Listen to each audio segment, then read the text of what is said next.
మరి ఇప్పటికైనా అవేర్నెస్ కలిగినటువంటి వారై మరి జాగ్రత్త వహించి దుర్మార్గ పరిస్థితుల నుంచి మనం వెలుపలికి రావాలని మీకు మనవి చేస్తున్నాం. మరి ఇటువంటి వాటన్నిటికి కూడా ఒకే ఒక్క మార్గము. ఎందుకంటే బలహీనుల యొక్క దౌర్బల్యాలను చూస్తున్నాం.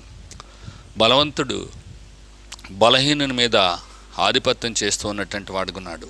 అది వీటన్నిటికీ కూడా ఒకే ఒక సమాధానం ఏంటంటే ఓటు ద్వారా మాత్రమే నువ్వేం చేయగలవు అంటే మరి వీటన్నిటిని కూడా నిరోధించగలం, మనము ఎదిరించగలిగినటువంటి వారు ఉన్నాం. కనుక సత్యాన్ని తెలుసుకోవాల్సినటువంటి వారు ఉన్నాం. ఎప్పటికైనా సమాజము సత్యాన్ని గుర్తించాలని ప్రభుపేట మనవి చేస్తున్నాం. ఎందుకంటే వెళ్ళిపోయినటువంటి ప్రవీణ్ గారిని ఎంతమాత్రం తీసుకుని రాలేము, కానీ సత్యం అనేది ఎప్పటికీ కూడా అలాగే ఉంటుంది ప్రియులారా. కనుక మనమందరం కూడా సత్య సంబంధులుగా ఉండాలని ప్రభుపేట మీకు మనవి చేస్తున్నాం.